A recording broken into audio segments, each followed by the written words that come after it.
in my mind, for women, I think, especially women today, we all are so focused on, and this is what I found in terms of, because I do coach women, professional coaching on the side, and we talk about a whole bunch of things. One of the things, or the topics that it's near and dear to my heart, obviously, is about financial independence, right? We're so focused on finding a job that, yes, we should love, we should feel passionate about it, and then knowing how to ask, right, for our worth. We can go down this road about, the fact that women make, 80 cents to the comparative dollar, and all this other stuff, right? How do we leverage the best deal, comp package, whatever it is?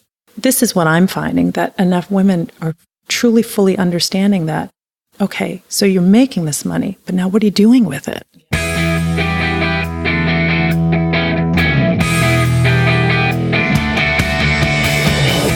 You're listening to the MILF Podcast. This is the show where we talk about motherhood and sexuality with amazing women with fascinating stories to share on the joys of being a MILF. Now here's your host, the MILFiest MILF I know, Jennifer Tracy. Hey guys, welcome back to the show. This is MILF Podcast, the show where we talk about motherhood, entrepreneurship, sexuality, and everything in between. I'm Jennifer Tracy, your host. So excited, you guys. October, I've been talking about this the last couple of weeks because October is LGBTQ History Month, and we celebrate that here in the US. And you guys in the UK and Canada also celebrate it in October. Other countries have different months that they celebrate it, but here it's October, which is also my favorite month. I love October. I actually got married in October. I love the fall. I love the freshness. There's like a change in the air after the fall equinox. Something magical happens. It also celebrates LGBTQ, which is very, very close to my heart. I currently live and have lived in West Hollywood for 20 years, and I love living here. I love the community here. I love how much the community embraces everybody. And that's something that when I move, I'm really going to miss. I don't know when I'm moving, but it is probably happening because of school situations, which is fine. It's great. It's going to be a privilege to move where I'm moving, but I am going to miss that. I miss, one of the things I love about West Hollywood is just anything goes, literally anything goes. And you can let your freak flag fly, and everybody just celebrates that. And there's something so beautiful about that. And having come from, when I was 14, living in Denver, in a super, super white suburb of Denver, I started modeling professionally, and I was thrust into the world of downtown Denver, like the arts scene. I was surrounded by, LGBT community at that time, which was 1990. And oh my God, I felt like I could finally let my hair down. And I, was a cisgender, straight, white as white gets girl. And it was just so wonderful to be around this community of people who, I was a kid and I was surrounded by adults, which was really cool and great. But also they just were themselves. And I wasn't accustomed to being around that.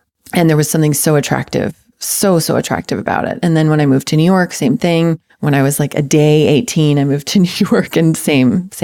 I spent a lot of time in the Village back then. That was 1993. 1993, I had my Doc Martens. I had my, I had all my little floral dresses. I was very like Nirvana, Pearl Jam era. I was 117 pounds. That's a whole other story. Oof. Boy, I think back to that time. It's crazy. I lived in a women's hotel, you guys. I lived in it was a women's Christian hotel, even though it wasn't like it was religious or anything, but like the founders and like how they got their money, I think, was through the church maybe. And the first floor was like a salon, like a lobby, and you could have gentlemen callers up until 8 p.m. with you in the lobby, right? But they weren't allowed upstairs, which was great, actually. And there were women there from all over the world. I remember this one woman who was from Brazil. I say women, we were all super young, like for anywhere from 17 to, I think you had to be between 17 and 25 to live there. You got your own room with a twin bed and a sink and a window. And then it was shared bathrooms. And there was a phone in the hallway, a landline, because there weren't cell phones yet. I had a beeper, I had a pager. And that's how my agents would tell me that they would page me at the end of the day and tell me about my auditions for the next day. So I would have to go to a payphone or that hall phone and write it down and then go look on the map. God, this is all coming back to me. I had to look at my New York City map and map out where the auditions were and how I would get from one to the next and which trains I would have to take. I can't believe I survived that. And it was in the dead of summer because my birthday's in June. I had just graduated. I turned 18. I flew to New York and it was hot as fuck. I was going on auditions. Oh my God. You know what? Like just something so great about being just young and naive and just going for it. I learned a lot. I learned a lot about myself that summer. And then I had a nervous breakdown, I think in October, and I came home and I went to college. I was like, I can't do this. I can't do this anymore. But that's another story. So anyway, I love how me talking about LGBT History Month led me into, the black hole of my modeling career. 27 years ago. Yep. 27 years ago. Wow. 26, something like that. Holy cow. Anyway, so Clutch Gifts is our sponsor for today's episode. They curate these beautiful, beautiful gift boxes centered around sommelier tested small wines. And I don't know if I'm saying that right. Some people say sommelier, but it's actually SOMMELIER. Sommelier. I think that's the French pronunciation. If I'm going back to my French, sommelier. Anyway, I'm totally effing it all up. Amazing wines. And then they pair them with these beautiful curated little gifts like candles and matches and books and board games. And you have so many things to choose from and you kind of just pick out what's going to be perfect for your person. And then they ship it to them. And then your person calls you and says, oh my God, I've never received such a beautiful gift box. Thank you so much. And you say, yeah, I know. And then to yourself, you say, I'm so glad I got that 15% off because I entered the code MILF15 in the checkout cart online and I didn't even have to leave my home. And now I look like a baller. That's your story. If you want it to be, just go to clutchgifts.com. So without further ado, here is my interview with Christine Joyluck Sarno. I hope you enjoy. Hi, Christine. Hi, Jennifer. How are you? Oh, I'm so good. I'm so happy to be here in your beautiful home and this amazing cheese plate that you made for me. I love you for saying that. First of all, I'm so excited to be on your show and to just have this girl chat with you. And secondly, you compliment me too much. That's just from Trader Joe's. It's like I'm telling you. Honey, it's a beautiful charcuterie. You guys, okay, wait a minute. It's so funny. Everyone does this because I gush. As you guys know, I tend to gush over my guests because I'm just in love with them. It's not just a cheese plate from Trader Joe's. It's on a beautiful, long, rectangular ceramic dish.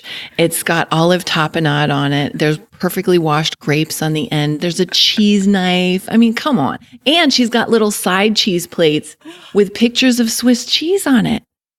Come on. All right. Thank you. I'm an overachiever. You're welcome. No. It's good. It's so good. It's so good. It's good. Okay. So let's dive in. So where were you born and raised? Oh, wow. Okay. Way back when. So I was born in Taipei, in Taiwan. That's where my mom is from. And that's where my parents met. And that's kind of where we kickstart this journey. Yeah. Overseas. Yeah. I love it.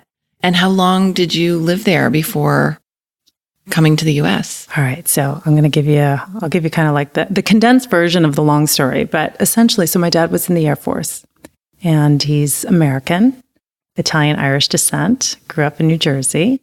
When he went into the services and when he finished his military portion of his, career, he basically took his engineering background and decided to work for a company called General Instruments. So at that time, they were making semiconductors and basically all of the technology that was, it was a booming industry at the time because of all of the military defense contracts. And so basically, they were building parts that went into fighter planes and, that sort of thing. So they opened an operations division in Taipei, and my father was, relocating from the U.S., right, to Taiwan. And I think it was just a really...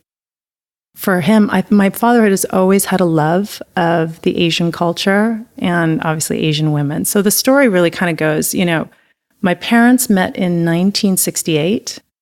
And at that time, the expats would always love to go out to the officers' clubs. That was like, that was the scene. That's where they were going out for cocktails and go dancing and meet the cute little Asian ladies, right? Taiwanese girls.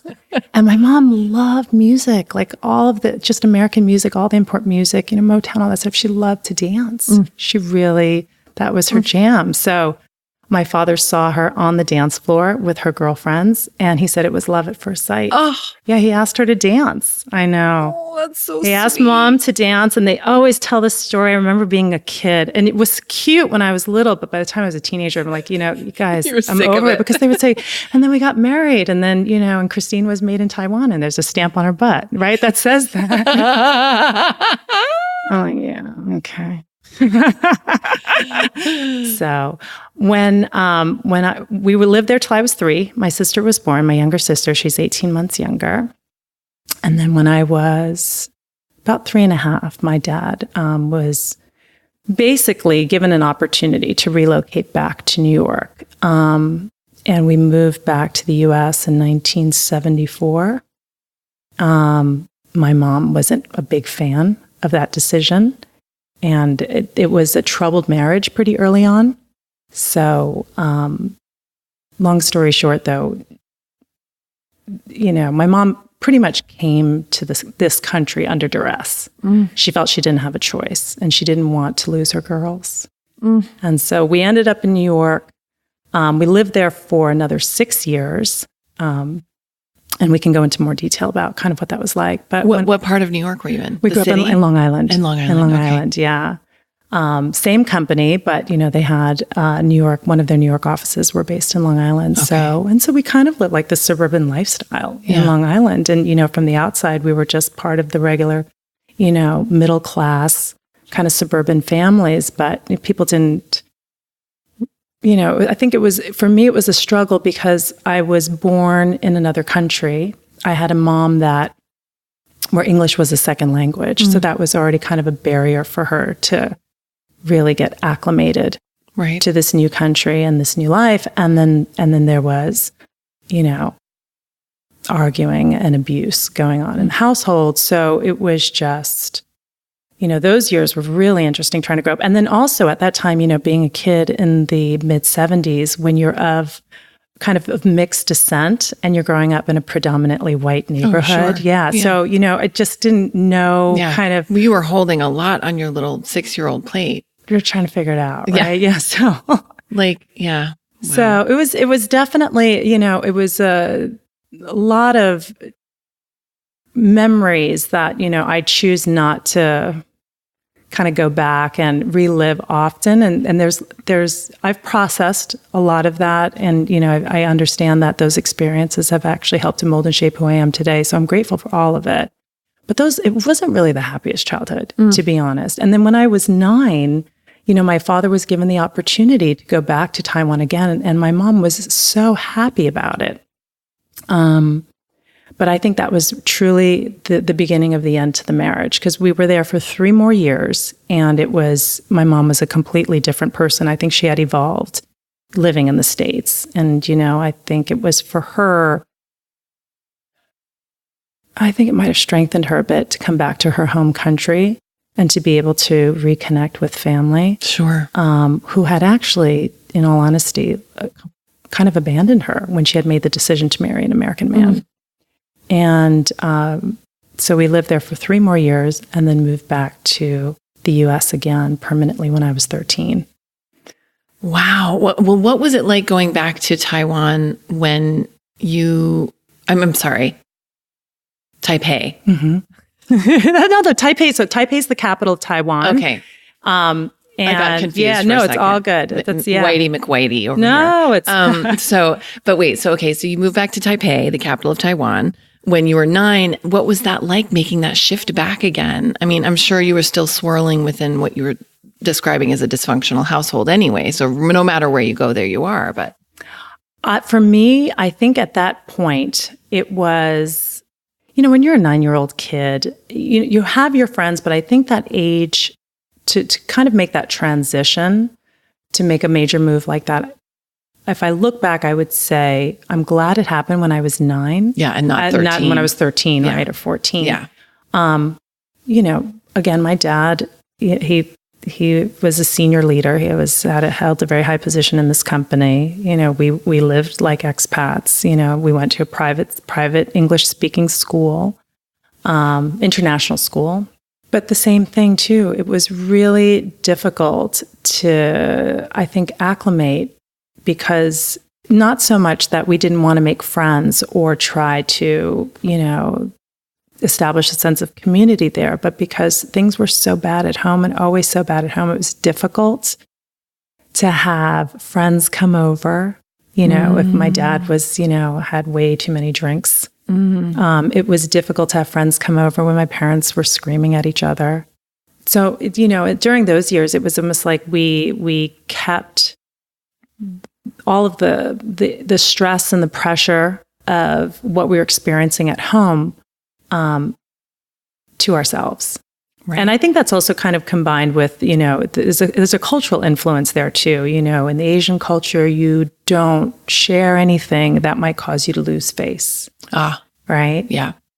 So got to keep it together. And you have to have this semblance that, of a life that is charmed and there's no trouble at home. And, having an Irish, Italian, Catholic father who's, where it's the same thing too, you keep your problems in the house. You don't talk about it with other people. So it was definitely an interesting way to grow up. And I think, it's on the one hand that represented its own challenges and had its own impact. On the other hand, I have to say, the ability to experience my life in, two different countries and also experience, the both sides, right, of my ethnic makeup, the differences in these cultures, I think was very powerful because, there were, as an adult now, I think for me, I pull the positives out of both of it. Like growing up in New York taught me, even in Long Island, taught me to be a pretty tough kid. Yeah. There's street smart that I learned when you are with a bunch of kids.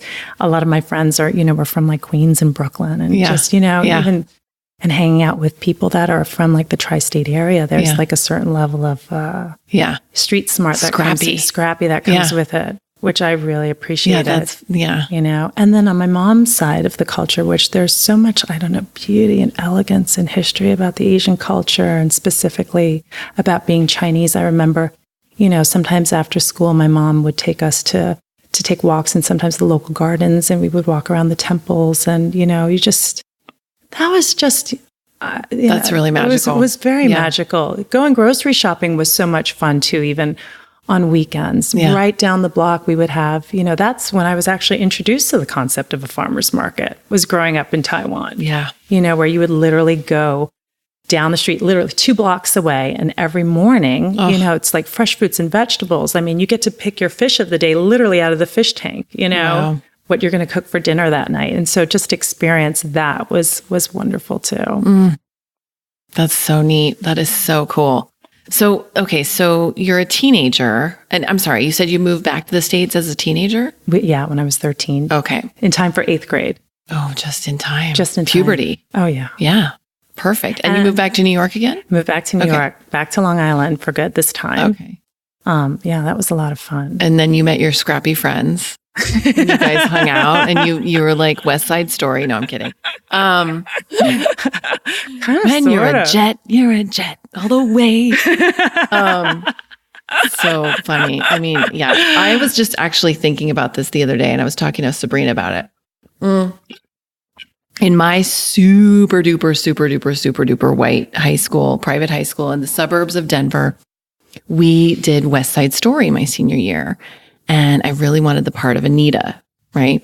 Me, like super white, super blonde. And so I got the part, and I wore a wig, like a curly wig. This is 1992 or 3. I can't remember if it was a fall or I graduated in the spring of 93. Anyway, and I put self-tanner on. Right. Now I'm a 44-year-old woman looking back at that. I'm like, that was so racist. Like, that was so culturally appropriation. That was like, so, but I mean, the fact was we did have ethnic. We had girls that were One of my best friends was Lebanese. She should have gotten the part. Anyway, there's this whole long list of things, but I look back at that and I'm just like, wow. Anyway, that just reminded me of the West Side Story thing of how that would not fly today. I know, but I'm sure you looked hot, right? And you got the part, so got to do what girls got to do what a girl's got to do. I mean, it's almost embarrassing, but I was like, I got to share about that because it's just like, what were we? I mean, and I was 17. Like, I mean, you know, I take some responsibility, but what were the adults thinking in that scenario? Like, oh, this is fine. I'm thinking they thought that she's super talented and she looks the part and she's hot. Thank you. I'll take that. I'll take that for now to make myself feel better. But oh my goodness. So anyway, I digress. So you're in New York, and then what happens? And then what happens to your young adult life? My young adult life? I think it was, everything did kind of come to a head when we moved back. My mom had enough. I remember when I was little, especially the first 6 years of living in New York, you know, some of the memories that I had, she literally came to the US, you know, again, not speaking very much English, not having a network of support here, didn't have a job. Like, my dad controlled the finances. I can't imagine what she went through. And it was like watching somebody trapped in a no-win situation. My mom, you know, is in a new country with basically two toddlers, you know, trying to navigate an abusive marriage with an alcoholic, you know, who's, you know, basically is controlling the reins, right? To her credit, this woman is unbelievably resilient. And she's fierce. You know, like, my mom is fierce with a capital F. I love that. Yeah. And she really pushed through.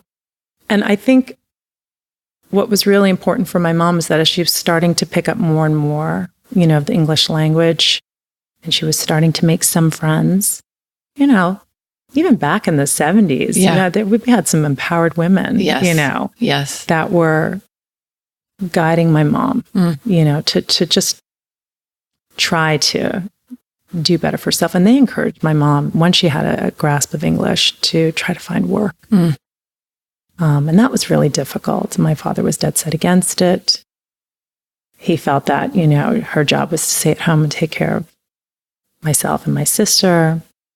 But I'm actually really proud of my mom that she, you know, she did find employment. And interestingly enough, my mom found employment at a company in the same industry as my dad. So kind of in the semiconductor industry, basically doing just soldering work, basically manual labor, right? For minimum wage. Yeah. But it gave her some sense of independence, and it put her outside of the home and in an environment where she could just start to grow, I think, as a woman. And she found a caregiver for me and my sister. And, you know, that was like some of the first steps of my mom trying to find independence. And I think, you know, obviously, as the years passed, my mom was growing stronger as a woman and just coming into her own. By the time we moved back to the States the second time around, I think she just decided I had enough. And I want, you know, so when I was 15, my mom actually initiated the divorce. And that was definitely not an easy road for either of them. Yeah. My experience too is even during that time, like, I had to be an advocate for my mother. But that was a role that I played, you know, my whole life. Like, when my mom couldn't speak English and we had to go to the bank or the grocery store and she had a question about something, I was translating for her. If she felt she was in a situation where she was either being disrespected and didn't know how to respond, or, you know, I'm the one that would basically be her mouthpiece, even as a kid. And I was speaking to adults on her behalf. I'm so passionate about this. Like, it's my whole life, I feel like I have always wanted to protect women, to find a way to empower them, to like use their strength, their voice, to go after what they want in life, to find a way to build or establish some platform of independence so that they have choices, you know, to not find themselves stuck. And I think, you know, having the mom that I in the situation that she was in, growing up in the household that I did, I think that was kind of the boot camp of training for me. Yeah. So 15, my mom decided to initiate a divorce, and it was a pretty messy one. But she got through it. Yeah. And you guys all got through it together, you and your sister and your mom. We did. And then you ended up going away to college on a full ride. I read the Voyage LA You did article. Well, the story goes kind of like this. Thank you for mentioning that. But because that's impressive. That's not an easy thing to get. Thank you. It was such an interesting decision for me to make. And I'll tell you, so I ended up going to a university in Long Island that gave me a full academic scholarship. It was not my top school. It wasn't my first pick, but it was the right pick. Because I knew that if my number one school, which I got into, was NYU.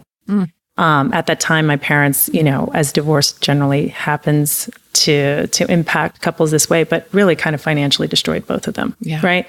So there was no money unless I wanted to take oodles of student loans out. And I had already learned very early on by growing up in a household where my mother had no money to call her own, right? No financial control over her life, that I needed to make fiscally responsible decisions if that's what I wanted in my life. So either I could go out and, basically take on a ton of student loans to go to the school of my choice, or I could take a free ride, right? And call my shots and basically graduate debt free. That's incredible that you had that level of awareness at 17, 18? Most kids don't think like that. It's interesting. But the funny thing is this, is if I look back, and this drives me nuts today, Jennifer, is that, because of the sheer reality of my life and my situation, I had no choice but to become financially literate early on. I had to write out the checks for the bills from my mom. Right. Oh my gosh. I had to help her understand, I was reading through financial documents in high school. Like when my mom was working, like what's 401k? Wow. So I was already doing my homework. That's great. Early on. We should mandate that. It drives me nuts that this is not something that's required. Yeah. It's not required education in schools. Yeah, we teach our kids. Don't get me wrong, because some of my favorite classes in high school were in the arts and literature and all that stuff. But at the end of the day, and this isn't often taught in household.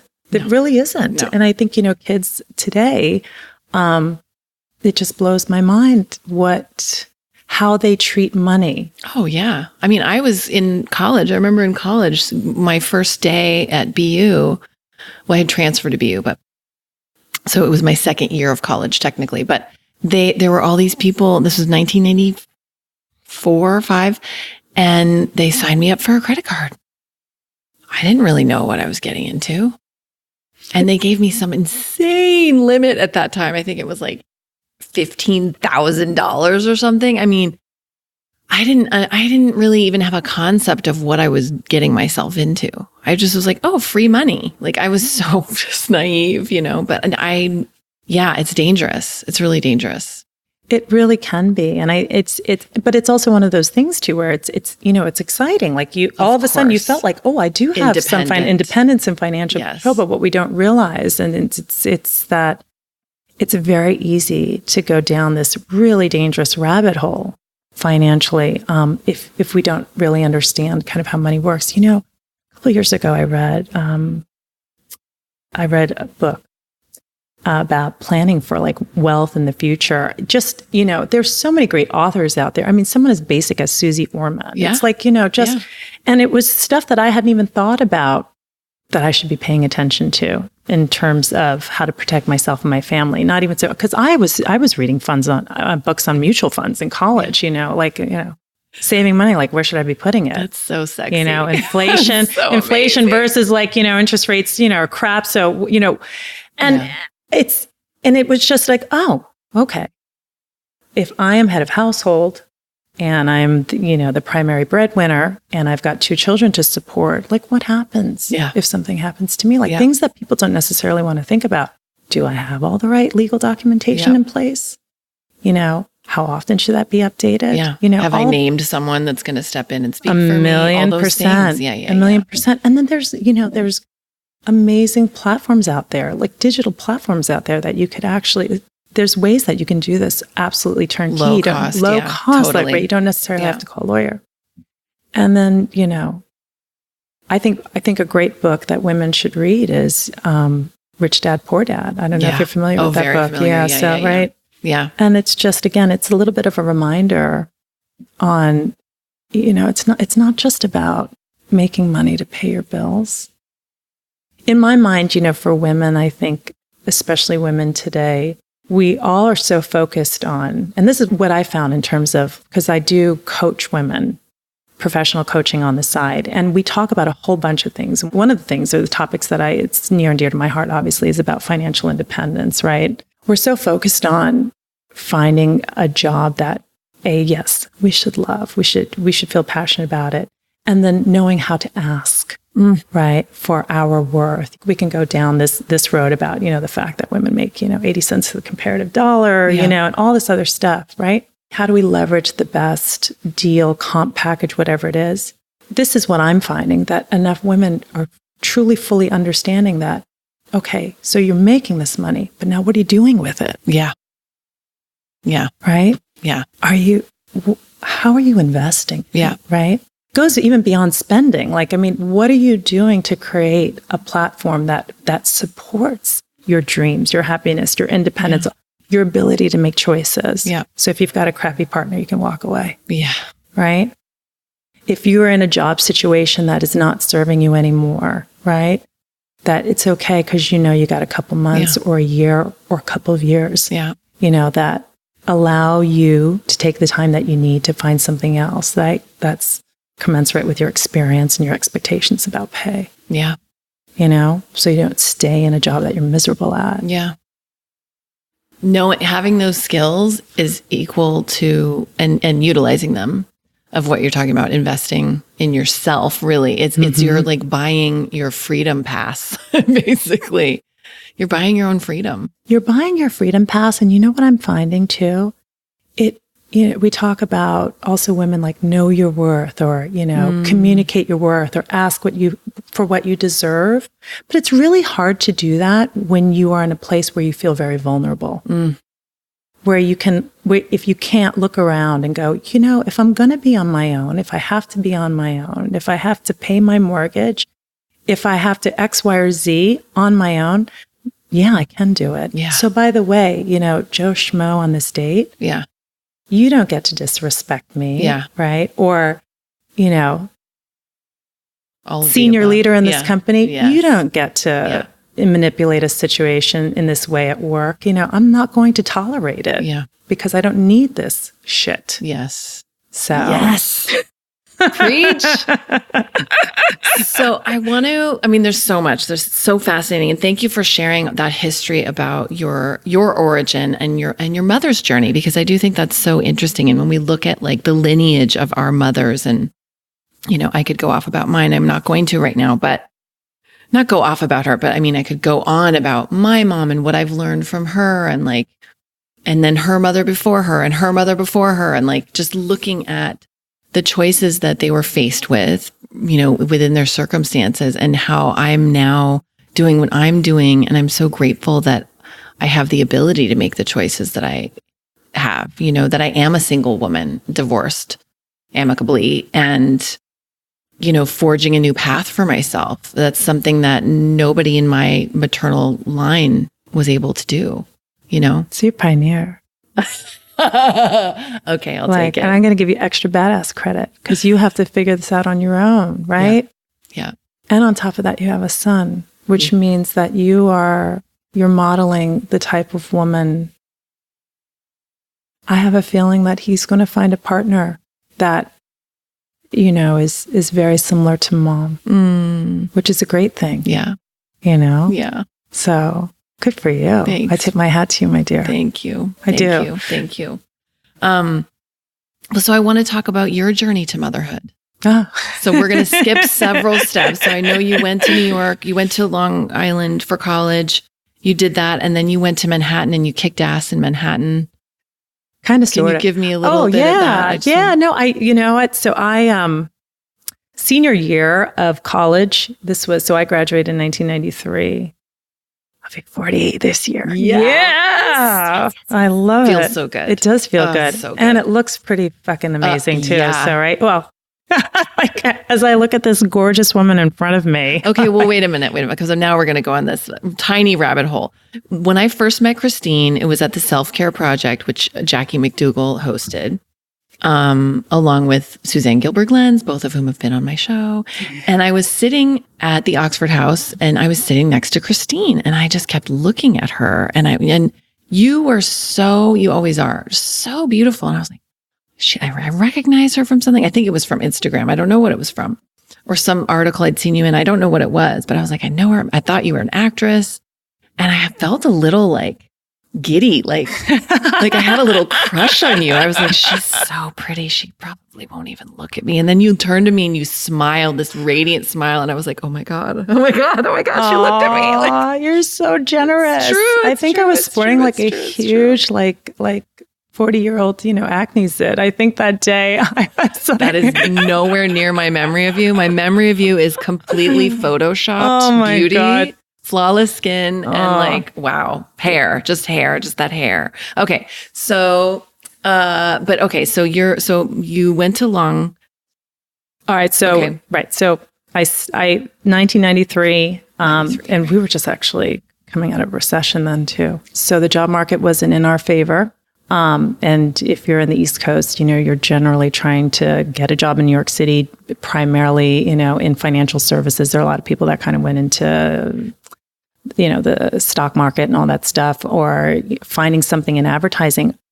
My friends who were seniors the year ahead of me were really struggling to find work.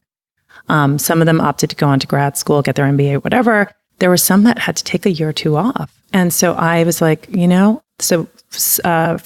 senior year, first semester, I decided to get my resume pulled together. I wasn't going to wait until last minute. And, I sat down with some professors who could help me in the business department. And I did that. And I started interviewing while I was still in school. So this was, senior year, second semester. And interviewed with a number of different companies.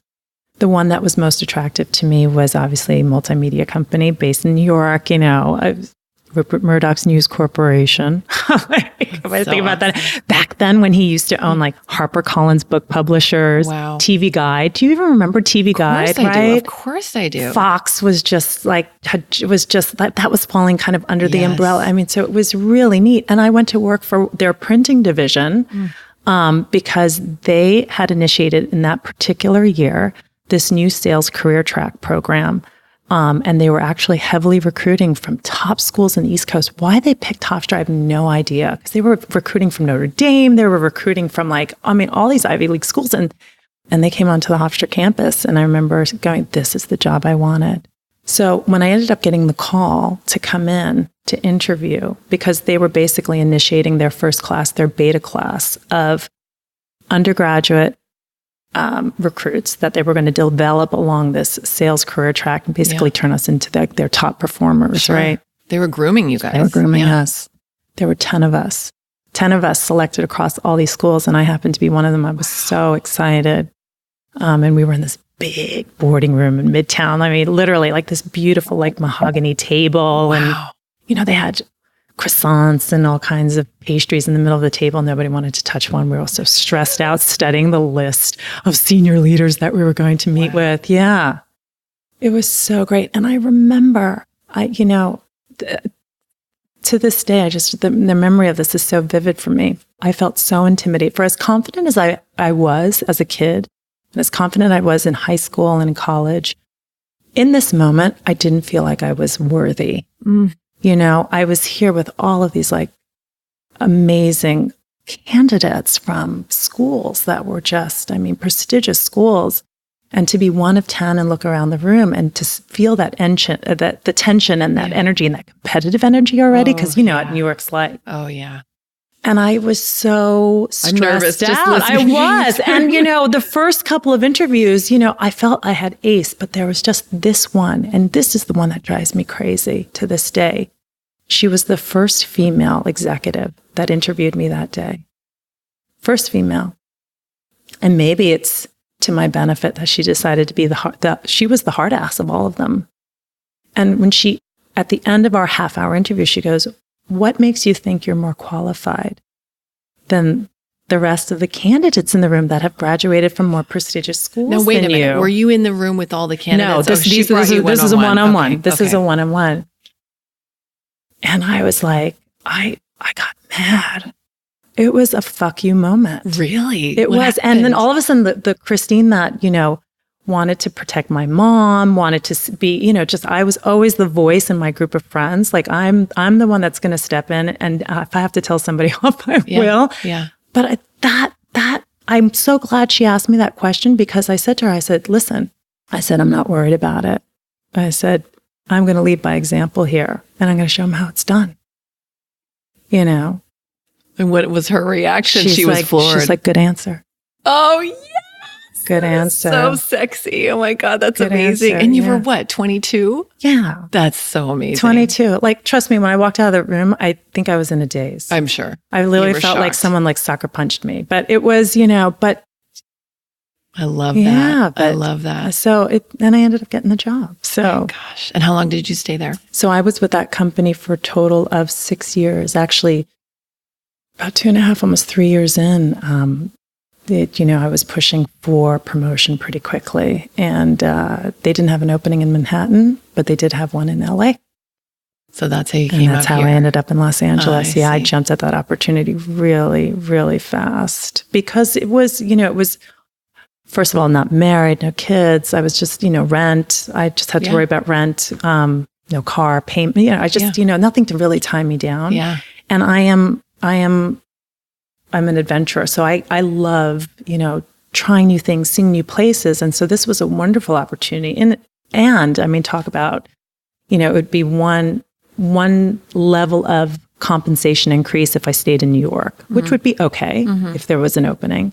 But to have to relocate, they know that is, you know, that's massive. A bigger ask. And so the increase in pay and, you know, opportunity was much more significant. So that's why I ended up in Los Angeles. I remember they sent me on a plane in November of, this is 95, to just meet with the office out here to see if I'd like it. And they were so smart, man. They put me up in Santa Monica. And literally, I'm just like, as I think about this now, it's just, you know, and I'm waking up to 70-degree weather, 75-degree weather, and it's sunny and there's palm trees. And that happened to be like one of the worst winters in the East Coast too. You're so like, I'm done no brainer. I don't have to shovel myself out of my apartment in snow to, you know, to get on a subway. I mean, I think I could do this for a little while. And I've never looked back. I've been here ever since. Yeah. Oh my gosh. So I want to skip ahead a little bit to you becoming a mom. Okay. So what was that journey like for you? Did you always know you wanted to have kids? I had no interest in becoming a mother. That was not... I love it when women say that. I love it because I want to hear that journey. Yeah. You know, it blows me away because I can't even imagine my life without these two beautiful individuals. Recently, somebody asked me, Christine, you know, have you ever been in love? You know, because pretty much every major long-term relationship I've been in, I've loved deeply. I've been the one to decide to leave, you know, and, you know, girlfriend who was just trying, you know, we were just having a deep conversation. She's like, do you think you were ever in love with your partners? Do you know, what's that feeling of in love for you? And I was like, I know I've loved deeply when it comes to partners in my life. But that in love feeling, I would say I would actually attribute to the love that I have for my kids. Like I'm so blessed that they're in my world because I could experience love that profound. Right? I so get that. And I always say, people ask about my son and I say, he's the love of my life. He's the love of my life. I personally feel, I don't know if I'm sure you can understand, they're the only two that can break my heart. Oh, God. Oh, tell me about it. I know. I'm already like, I mean, you're way ahead of me because yours are teens, but I'm already like, he's going to move away because he's just like me and he's going to want to get the hell out. And as he should, you know, and I'm just going to be like, when he's 18, you know, but I want him to have that experience, but I know that it's like, and that's why even the days that are hard, you know, like today he stayed home because he was sick and I, you know, had to juggle some childcare. Luckily I was able to get some but I have to just go, you know, this is so fleeting. This time is so fleeting and he's going to grow up and he's going to go away and it's just not going to be the same. It is. I know you're having these conversations, I'm sure, with other moms, right? With older sons, but it almost happens overnight where like the roundness in their cheeks start to disappear and you hear the deepening of the voice. And it's... Because your boy is how old? Ryan will be 16 in December. Oh my gosh. I know. He's almost driving. And I've asked him, and he's such a sweetheart because on his cell phone, his outgoing voicemail, or, you know, when you called to leave a message, it's still his voice from when he was 12, I think. And I've asked him not to change it. So I can still hear that baby voice when I call. God. And he's such a sweet kid. He's so accommodating. He hasn't changed it. Either he wants to make me happy or he's just forgotten, but you know, because everybody's just texting now. They don't call each other. They don't call each other. They don't leave voicemails. No, they don't leave voicemails and they don't write full sentences. And I'm lucky, you know, I'm lucky in the morning now. I remember when he used to wake up in the morning, I'd be in the kitchen, you know, and he'd hug me from behind, say, "Good morning, Mommy, I love you." And now he'll like walk by the kitchen. He'll see me in the kitchen and I'll say, "Good morning, honey, how are you?" And he'll give me the what's up nod and maybe a grunt if I'm lucky and then keep walking. You know what I'm talking, the what's up nod? I'm already sort of getting that. My son is not, he is grumpy in the morning, man. He's just like, and he goes outside to pee. That's his morning thing. No, we live in LA. He started doing this about a year ago. He goes in our backyard. I have this little bungalow in West Hollywood. He goes in the backyard and he pees on this gravel. And I come out, like if I come out in the next few hours, I see the wet, swirly marks of where he's just like, I mean, it's so funny. I don't know. That's such a man thing. It is a man thing. To go pee outside, mark your territory. Mark your territory. Either that or he's trying to write something. Both. I think both. Oh my God. Boys are the best. They are. Girls too. But there's something about and having not grown up with brothers or male cousins, or, you know, so Ryan is like, he's, you know, he's just like this magnificent like experiment for me, you know, it's so amazing. Okay, so but you didn't want kids. I didn't want kids. I was too career focused. In fact, that was actually one of the reasons why my first marriage never worked out. So I was married before I met Ryan and Lily's dad. Okay. And my only husband, actually, because he's the only one I was married to, but, you know, first very significant long-term relationship was, he was 13 years older than me. And that marriage didn't work out for a variety of different reasons. It was a very amicable parting, though. We did part as friends. How long were you married? We were married for 2 years together for about 6. Okay. Yeah. And I think, you know, part of the challenge too is that we really wanted different things out of our lives at that time. And he was ready to settle down and start a family. I think he really wanted a stay-at-home mom and wife. And he had this picture. He was ready for that. And I told him I was open to the idea of having kids, but I also really wanted to see where my career was going to go and to have time with him as a partner, to travel and do things together. Yeah. And he wanted to just get married and have kids right away. And it was too much, I think, for me. Yeah. And I thought it was best, you know, so I walked away from that. And then I met Ryan and Lily's dad about a year after that. And it was super fun, kind of whirlwind, amazing dating, you know, like we were just crazy in love. And now, interestingly enough, you know, and I know so many women say this, but I really believed this could be the case for me, but I'd never had like really regular periods, you know, my cycles. So, and for the 6 years that I was with my first husband, we weren't necessarily being very mindful not to get pregnant. Right. There are a number of times where I could have gotten pregnant, Right. never did. And there was this idea in my mind that maybe my body, you know, if I was ever going to do it, might not even come easily for me. Well, Right. long story short, you know, almost a year into dating, Ryan and Lily's dad, we had a pretty fabulous weekend. And we were like, you know, it hasn't happened yet. So what's the chances, right? Yeah. So Wow. so we ended up, and it came as a surprise in such a beautiful way. I was living in Santa Monica at the time, and their dad was living in this part of LA. We, you know, I was already ready to buy a home, you know, actually a second property, believe it or not, because I already own in Santa Monica, and I was ready for something bigger. Yeah. And so we were looking in this area. So this is the house that, you know, we're actually chatting in now. Yeah. And it was during escrow. I thought it was just the stress of, you know, work and, you know, trying to see if we could make this house work and all this stuff. I didn't realize that my period I was late. Yeah. And I, you know, I remember at that time going, man, you know, I don't remember my boobs ever getting this tender, Yeah. you know, before a period. Maybe I should. So long story short, we took a pregnancy test and there was little man right there.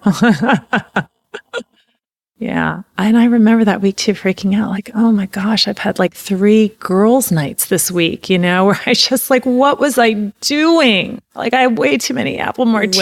Well, yeah, I mean, know. Everybody, yeah. I did that with cheese. I was like, I ate cheese. I mean, I think that's the American culture it's kind of alarmist about all that stuff. I mean, the fact is there's plenty of women that still smoke. I mean, I shouldn't even, but Parisian women that have a cigarette every now and again during their pregnancy, or not that you should ever smoke when you're pregnant, but I'm just saying, or they have wine, or, you know, It's just so. We're almost hypervigilant about avoiding anything and everything that could possibly have an impact on a healthy pregnancy. Yeah. I tell you something, you know, Ryan was probably one of it was such a beautiful experience to be pregnant. Of course, you know, I remember when I showed the pregnancy test to my children's father, he's like, I'm so excited. Oh. He's like, I want this baby. Oh. You know, I want us to be a family. Oh. And that was really hard for me because in all honesty, to be completely transparent, I couldn't say the same thing. Yeah. And I remember I called my mom that night. I said, Mom, I don't know what to do. My career is really taking off. And, you know, I've only been with this man for just about a year. This is really going to fast track us into something I don't know. And she said, you know, sometimes, honey, sometimes, you know, someone upstairs has to make the decisions for us that are the best for us because we can't make them for ourselves. She's like, I'm not telling you what to do, but she said, I have no regrets. In spite of all the things that we've had to experience, she said, you and your sister are my success. That's So, chills. yeah. That's beautiful. So it was, yeah. So, I mean, I have no regrets in light of everything I've experienced in my life, in my own life. Well, so then take me through that. So you had Ryan, and then you had Lily shortly thereafter. Yeah. They're pretty close in age. So Lily is 18 months younger. So my sister and I are Irish twins, and then my kids are Irish twins too. Perfect. Yeah. That's perfect. So are they close? they are. Yeah, They are. that's You know, sweet. and I think it's for Ryan and Lily. It's they get on each other's nerves, Of and course. always I mean, have. that's- You know, yeah. sibling thing. Yeah. But my relationship with their father didn't last. You know, it didn't work out the way that I think we had hoped. Yeah.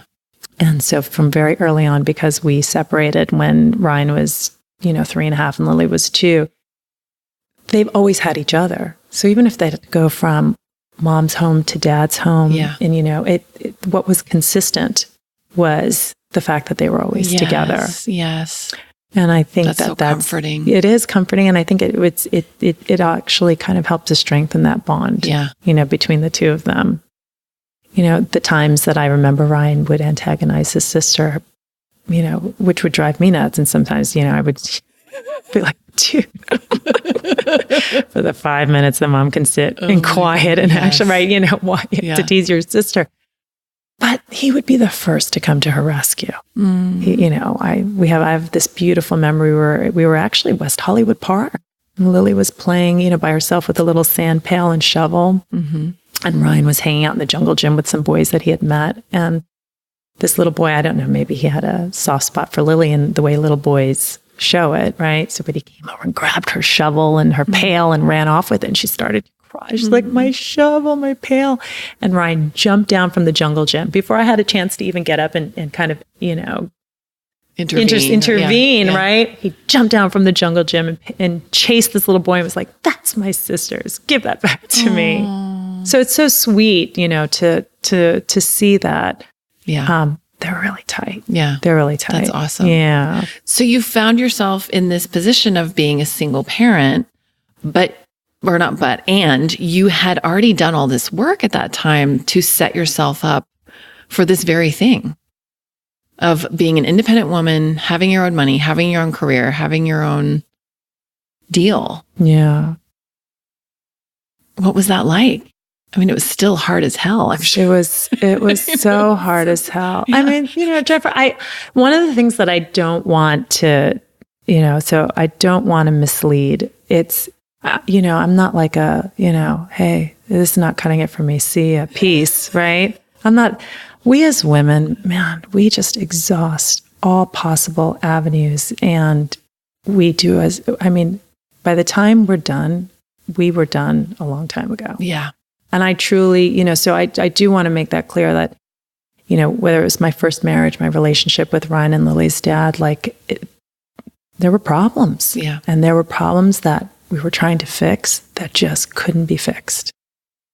And, you know, for me, when you kind of get to this place where, you know, apathy sets in and it's just not healthy. Yeah. It's, you know, so it wasn't like I just woke up one night and said, hey, you know, you're not as exciting as you used to be. So, right. Yeah. But it was, and so we had our problems and we couldn't make them work. And I was very, very unhappy. Yeah. I was very unhappy. And so, you know, I think the decision to part wasn't easy. Of course. I felt it was important, you know, to move forward.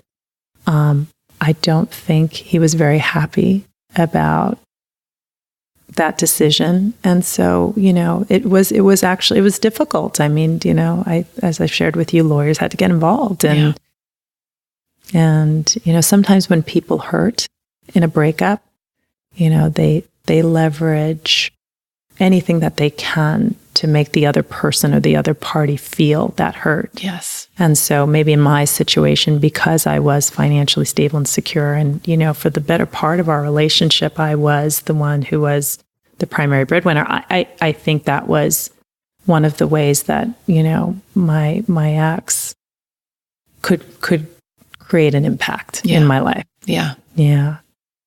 But, you know, we go through that. Yeah. We go through that, you know, and I, so many people go through that, whether it's, you know, husband suing wife suing husband, you know, or just whatever the situation may be. Yeah. I think, you know, in retrospect, and I'm glad that I didn't allow that process to go on longer than it should have. Yeah.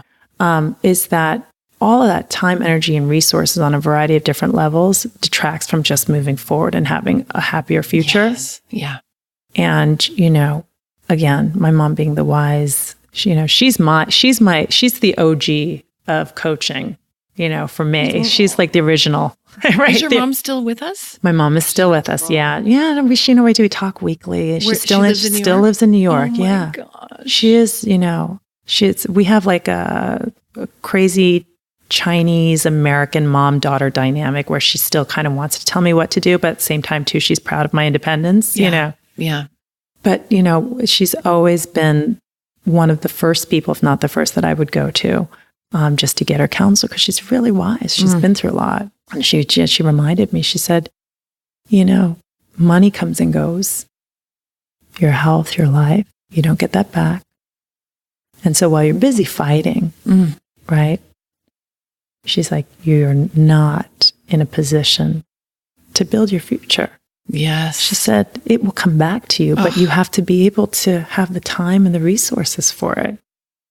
And again, I said, you're right. Wise. And I remember calling the lawyers that week going, let's settle. Yeah. Let's figure this out. It's time. Let's get it done. Yeah. Like, I'm tired of paying for your vacations. Yeah, totally. Totally. Because that's what it is. Yeah. So yeah. And I think, that was a really hard time for me. That was a tipping point, I think, in terms of my health, and that was scary. Yeah. Because what that felt like for me was, especially at the kids' ages, Ryan and Lily's ages, was, oh my God, like I'm my mom all over again. I'm going, right? I'm basically, I've got, 2 kids, and they're small children, and I'm in a toxic situation, and I've with no one that's, got my back, and, how am I going to do this? Yeah. How am I going to maintain a career and still make sure that I can put a roof over their head and build for their future? Like, how am I going to do all this? Yeah. So that was a scary time. That's for really sure. Vulnerable. Speaking back to what you're saying about how does a woman express her worth and vocalize and ask for her worth when she's feeling that vulnerability. There's nothing more vulnerable than being a mama bear. Right. And going, I have to protect these 2 innocent little beings. Right. I relate to that a lot. Yeah. Yeah. But it's, but it does. It like musters courage and resilience. And listen, I also think too that it fuels the fire in our belly to then go for what it is we feel we deserve. Yes. For the sake of our children. Yes. Yes, 100%. Wow. So, okay. So, let me just look at the time. Let's kind of get present with where you're at now. You have 2 teenagers that are just sailing. They're doing so great. That's got to feel really good. Yes. Thank you. I am so proud of these kids. I really am. Trust me, as a single mom, I still carry guilt, lots of guilt, right? About not kind of creating what this picture of a family life I thought I was going to have, for these kids, and for the amount of time that I didn't have with them, the things that I've missed to make sure that I could still prepare for their future, our future, their future. Yeah. But, the interesting thing is that these kids are so smart, man. They really are. Yeah. And, they really are. I think if anything, it's given them also the ability to become independent in their own way as well. Yeah. Yeah. I can even see that with my kid. It's really interesting. Right. Yeah.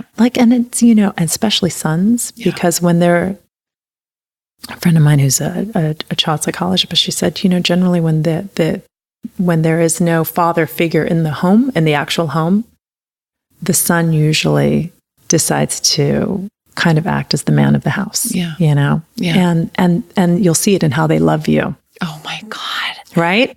Just the other day, I was killing myself putting these Pier 1 furniture. Never again. I will only order fully assembled furniture. Or I should have followed my instinct, which was to use TaskRabbit and have Alejandro, this very, very, very handsome young man who's come over twice. He put my son's bunk beds together and one other piece of furniture, I forget. And he's very pleasant to look at while he's doing it. I want an Alejandro. Oh, he's really, really handsome. Very young, though. I mean, okay, but I could just look at him and go, yeah, you're yummy to look at while you're putting my furniture together. I should have done that for $200. But anyway, I spent 8 hours and I had a breakdown. I was very premenstrual. And my son was outside playing and I started crying because of the table. And he came over and he was stroking my hair and he said, "It's okay, Mommy." He said, "I got you." He said, I cry even saying this. He goes, "Maybe you should just take a break for a little bit." It's so beautiful. Isn't that the best? So sweet. But it was he took on that role of the man in my life, because he is. But there's something, not only is that sweet, but I also feel that there's something about that is wonderfully positive too. Yes.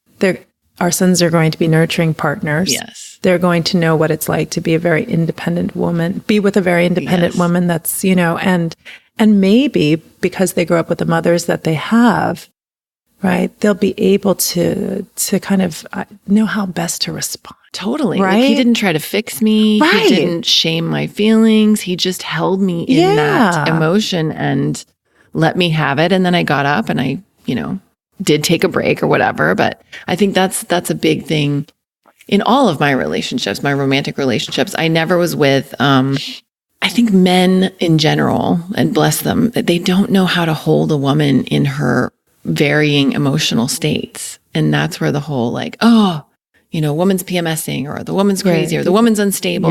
Yeah, right. They're emotional. You're being emotional. And it's like, well, no, you as the man get to just hold the space. Like, let me storm. Let me be emotional. I will come around. This is my process. Right. But just hold the space, And if I can raise my son to do that, he's going to win.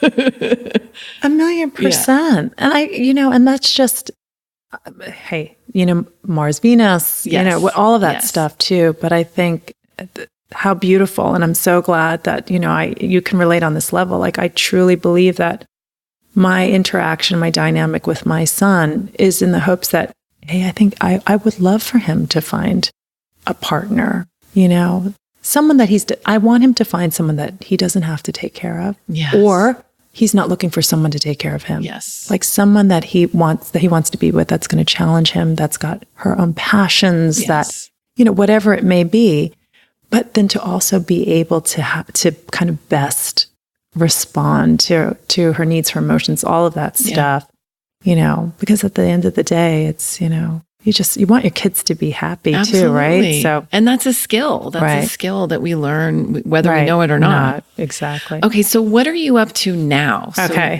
So you started before we hit record. You were telling me a little bit about what you do. And I want to hear too about the coaching. Okay. Because I think that's so interesting and something that our listeners will really want to know about. Because you have so much to offer already. We've already gotten so much just from this hour talking to you. And we haven't even talked about what it's like to be almost 48 and dating. Oh, we've got to get into that because I have my stories. I know. Well, I'll leave it. Okay. So right now, I mean, in terms of my corporate career, right, it's, I've found myself really kind of, especially in like the last 5 to 7 years, really gravitating more towards tech-based companies, and even more so now towards mission-based companies. So some type of, where there's an alignment with some type of do good in this world. Yeah. The last few companies, I've consulted with great company that's a platform in terms of delivering coaching to employee parents, right? And, previous company was, how do we distribute media ads, but in such a way that it gives a consumer the ability to opt into just watching ads, so stuff's not just pushed out to them when they don't want it. Yeah. And to reward them for that time, in some way, shape, or form, but they get to have control over that. Yeah.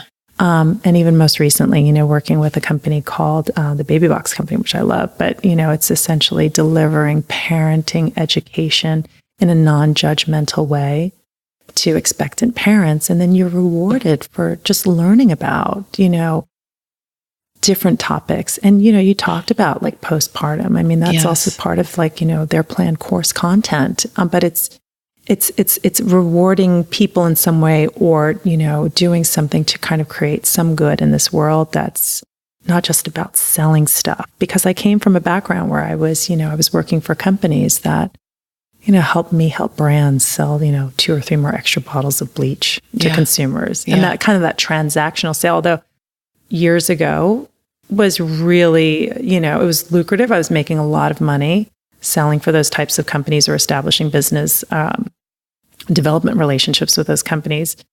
But it's not creating the impact that I'd like it to. And so more and more, I'm continuing to move in that direction.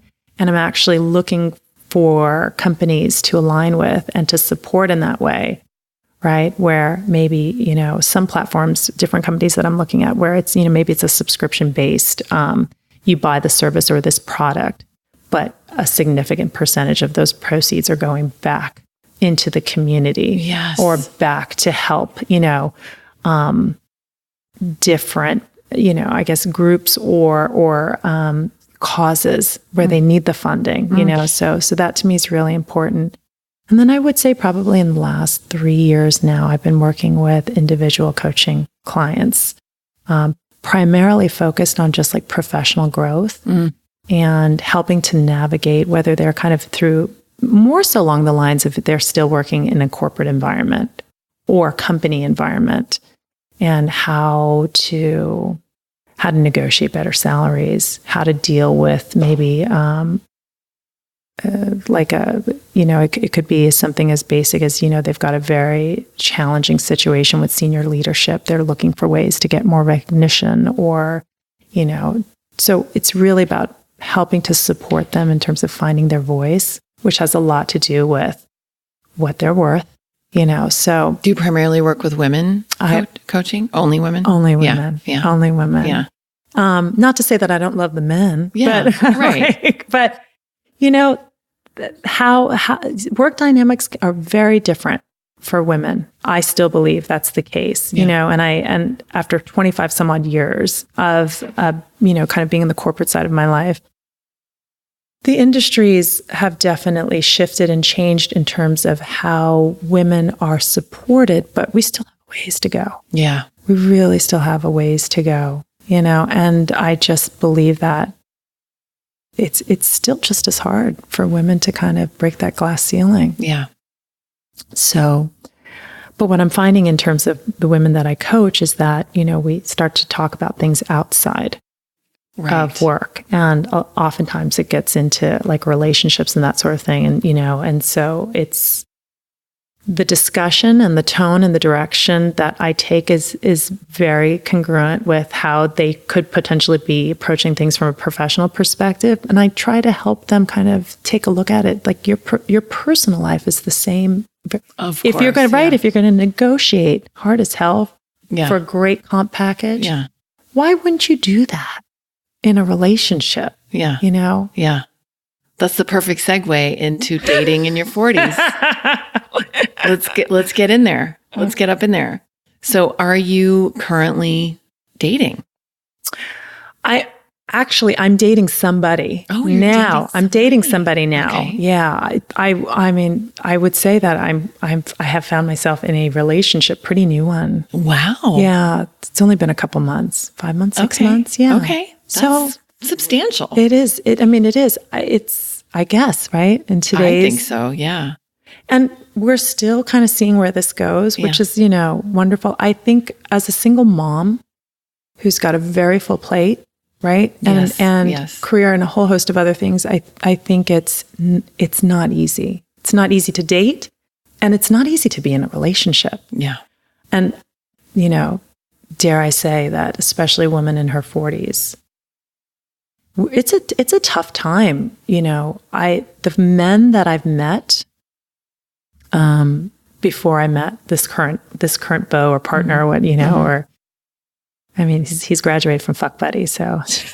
No, just kidding. I'm just kidding. No, I'm not. There has to be that component to it. Otherwise, I mean, come on now. It's, you know, that's got to be good too. Yes. But no, I mean, no, when we met, we actually met on a dating app.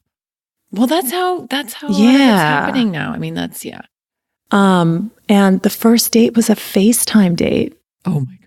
Because you were in different parts of the country or something? No, believe it or not, it was, I laugh about this now because when he proposed a FaceTime date, I was like, dude, what are you expecting to do on this FaceTime? Right. Mama, don't play that. Yeah. Right. Like, what about taking me out to dinner? That kind of thing.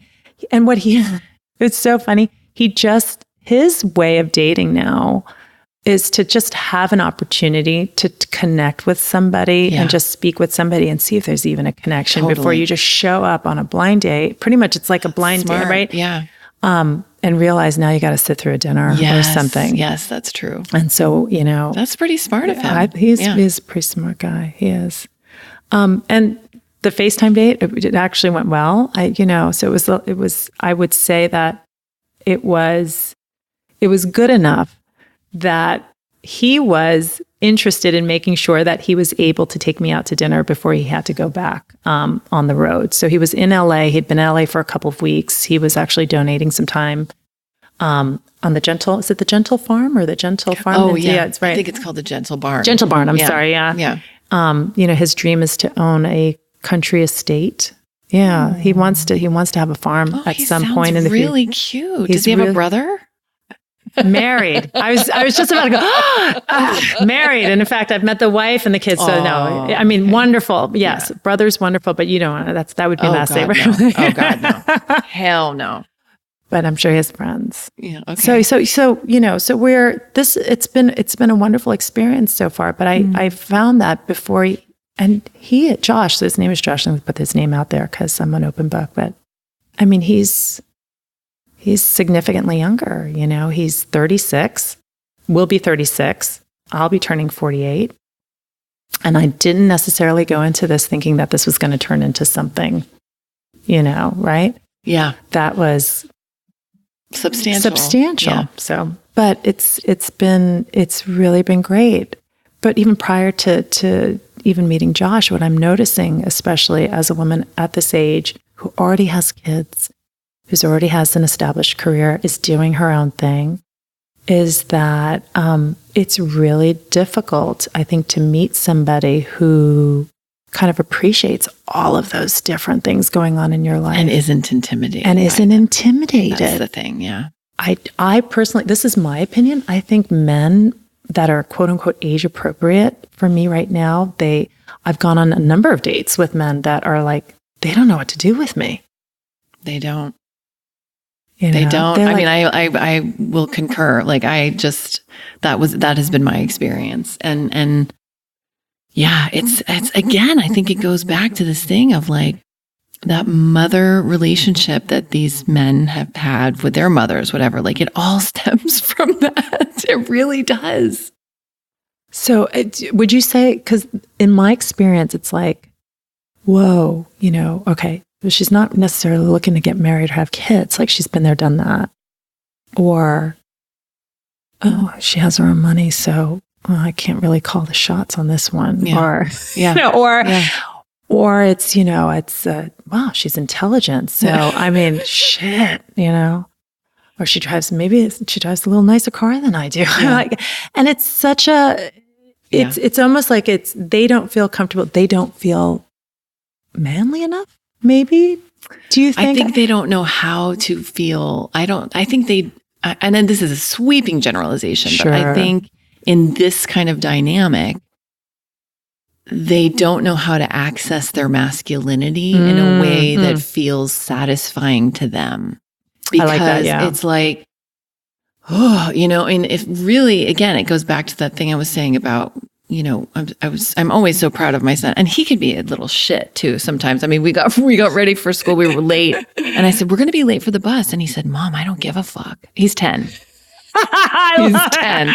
And I was like, all right, glad you know how you feel about that and you feel comfortable expressing it. Jesus, what am I doing? But he has the ability, because I've done that with him since he was a baby, to like be with whatever's going on, for me, for his friends, like and even his teachers will say like, he is solid. Like he's the calm in the storm, like when things are going, and he has his own storms. But I think for these men on these dates, like when I would show up for some of the dates, they would kind of just like be like, well, because you're gorgeous. So as soon as you walk into that, right, they're like, boy. I think it's just, they just don't, again, they don't know how to access their masculinity in a way that's satisfying to them, which is really, they just need to sit back and relax. That's all they have to do. Just be themselves and be vulnerable and just be, I don't know. I mean, I guess. Just hold the space. They don't have to dazzle. They don't have to, I mean, and I shared about this a couple of weeks ago on my last solo podcast. I was in a relationship with this man off and on for a year that I was deeply in love with. I mean, just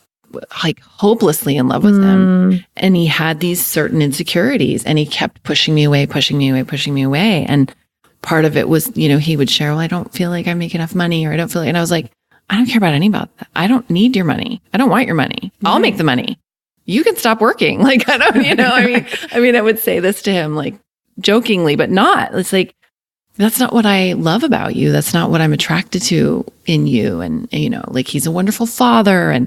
But there's just some old training that they all have of, I have to be this provider and I have to be this thing. And it's like, you can provide for me in other ways. 1,000,000%. That is a mutual like give and take. And so I don't know. I don't have the answer, obviously. And I always joke about romantically, my Achilles heel is romance. Like I just can't seem to get it right.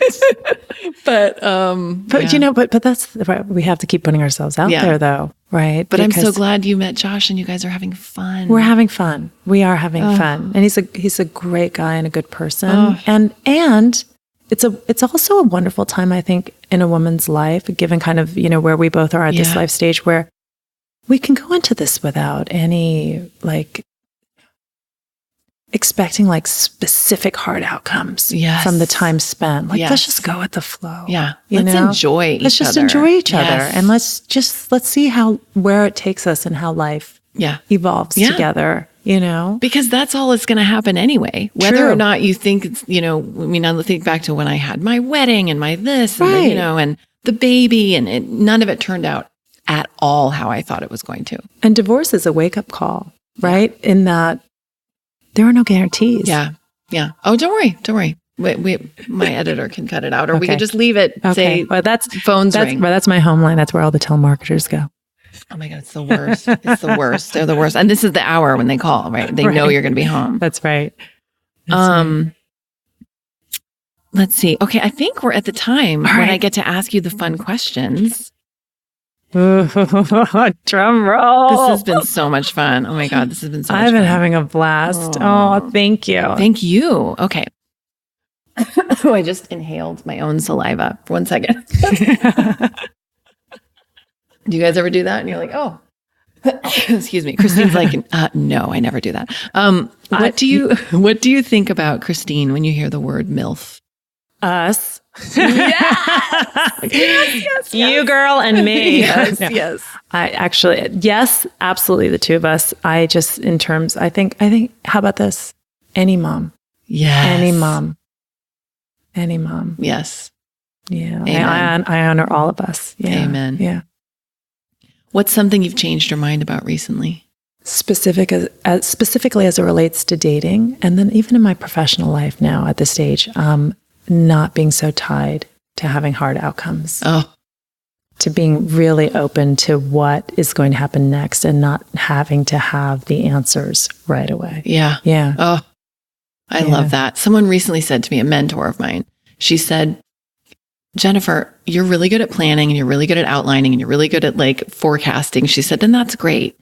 She said, but you have to leave room for magic. Oh, yeah. And I love that. Oh, yes. Right? Forget about magic. I love that true. too. It's so true. How do you define success?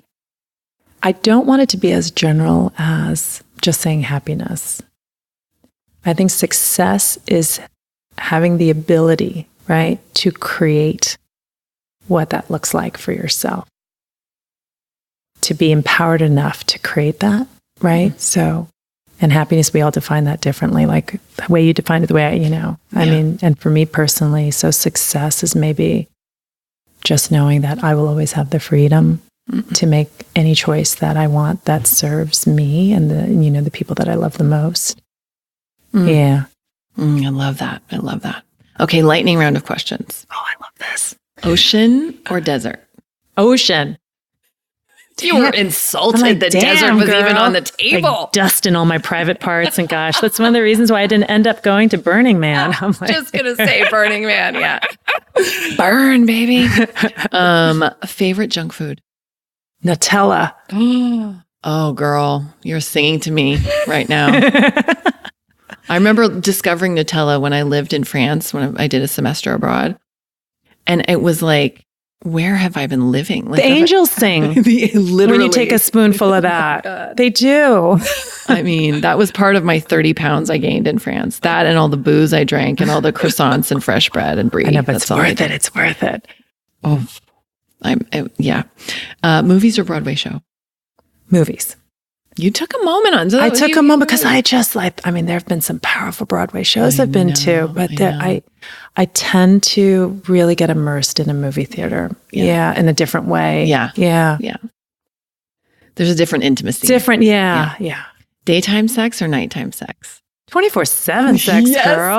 Oh my God. I had a feeling that was going to be your answer. Texting or talking? Oh, talking. I can't stand texting. Talking, please. Cat person or dog person? Dog person. I'm allergic to cats. Me too. Yeah. Have you ever worn a unitard? Maybe as part of a Halloween costume? Oh, lingerie, kind of. No. Like, is a body stocking like a unitard? Yeah, body stocking. Yeah, it's like, yeah. Oh, yeah. Then yeah. Okay. I bet you looked really hot in it. Okay. Shower or bathtub? Bathtub. Yeah. Ice cream or chocolate? Chocolate.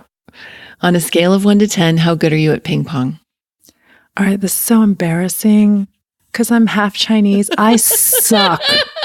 I suck balls, ping pong balls. I suck at it so much. I suck ping pong balls. Oh my God. What is your biggest pet peeve? My biggest pet peeve? When people are late. Oh, when thank God I was on time today. Oh, no. I'm always on time. I'm always on time. It happens, but I just think it's like, I think I've always, it's something about like, I've always been early for meetings and stuff like that. I was actually early here. I sat on the street for 15 minutes because I didn't want to ring your doorbell too early. You're so cute. We could have come in and started. Well, but I'm that same way too. And I get so anxious if I'm going to be late. I get like severely anxious. So I'm always I'd rather cool my heels for half an hour having gotten there too early than have the anxiety of being late. It's a sign of, for me, it's a gesture of consideration and respect for someone else's time. It's an easy way to show them how important they are to you. And when you're late, and it's one thing, look, if you're late and, stuck in traffic, it's like things happen. Make a phone call or send somebody a text, say, look, I'm sorry. But when people just show up late, that's kind of like, Yeah. If you could push a button and it would make everyone in the world 7% happier, but it would also place a worldwide ban on all hairstyling products, would you push it? Yes, I would. But I got to tell you, this girl loves her hair. That's a tough one. You have really good hair. I appreciate that. Yeah, you have really good hair. But I wouldn't because I'd make the right decision. Superpower choice: invisibility, ability to fly, or super strength? Super strength. I like super strength. Yeah. I think we women already have it, but I wouldn't mind an extra dose of it. Yeah. No kidding. Yeah. No kidding. Would you rather have a penis where your tailbone is or a third eye?